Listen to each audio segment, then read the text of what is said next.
Now, liberty activist and former CIA analyst Ray McGovern has been released by New York police after spending hours behind bars. He joins us now to tell us exactly what happened.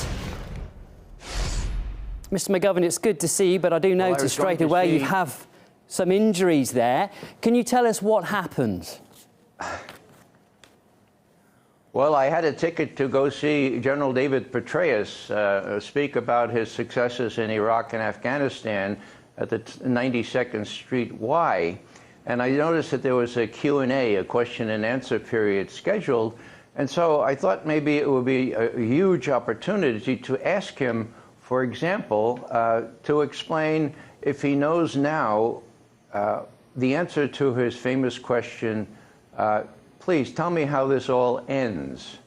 The highly trained, equipped Iraqi army that Petraeus boasted of ran away at the first shots from ISIL earlier this year, left their heavy equipment for ISIL to take, and the U.S. ended up in the extremely bizarre position of having to bomb its own tanks, its old artillery, lest it fall into ISIL's hands. So I was going to ask David Petraeus, are you going to get a mulligan? Are you going to get a second chance like General Allen has gotten to try to train up these same Iraqis? You know, when you look at the chaos in Iraq now, I just wonder if David Petraeus has any shame at all to appear at a forum such as the Y on 92nd Street in New York and brag about Mr. McGovern, his achievements. I certainly can understand your motives of wanting to go to that meeting, but I'm sure our viewers will see that you're heavily, you seem to be bandaged on one arm and you also have a black eye. Can you tell us what happened with your encounter to the police? What did they say to you and what happened next? Well, when I showed my ticket, the head of security for the 92nd Street Y said, "Ray, you're not welcome here. You're not, the ticket is void. You cannot come in." And I said, wait a second, here's the ticket. There's nothing on it that says you can void it. He said, yeah, on the other side. I looked on the other side, of course, it was blank. Then he called the police, and the police came and arrested me. And, you know, they tried to put these handcuffs, handcuffs on me. And earlier in the week, I had busted my left shoulder. And what they did in trying to get my arm around to get the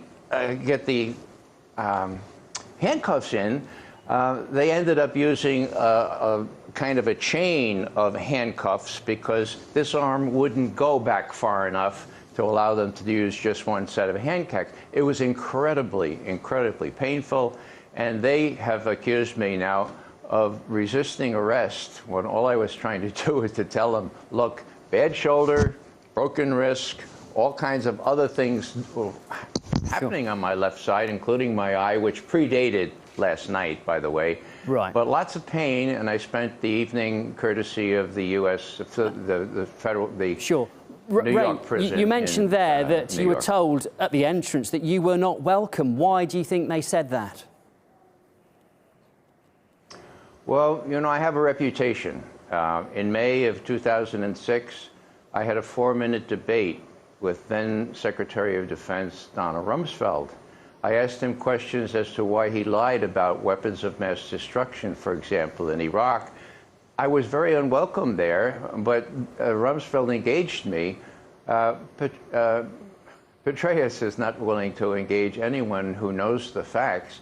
And the supreme irony is that Petraeus, who is responsible for untold death and destruction, not only in Iraq, but in Afghanistan, the two faux surges in particular, he's a hero at the 92nd Street Armory, and McGovern, who with his colleagues warned the president that this was a fool's errand, both Iraq and Afghanistan, ends up spending the night in New York City jail.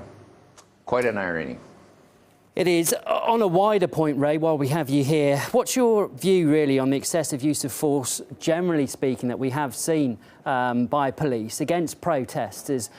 Why do you think we're seeing more of this? I don't want to use your case as a specific example of what I'm talking about, but on the wider points, why do you think we're seeing an increased use of force used by the police? Well, you know, I think it's a direct consequence of the preemptive, or the preventive, I guess is the right adjective, preventive tactics taken by the Bush-Cheney administration, which at the time, my colleague Colleen Rowley of the FBI warned that these things have a way of coming home. And sure as heck, those police tactics and those police, the Army weaponry that was declared surplus or otherwise available was given to local police forces. So the weaponry is there, the money is there, and the police now know that preventive measures, even before you have probable cause, that they're okay. If they're okay in Iraq, in Afghanistan, or wherever, they're okay here in this country. That is a very dangerous precedent, but it's a real reality. OK, we do have to leave it there. That was Ray McGovern, an activist and former CIA analyst who was actually arrested early today.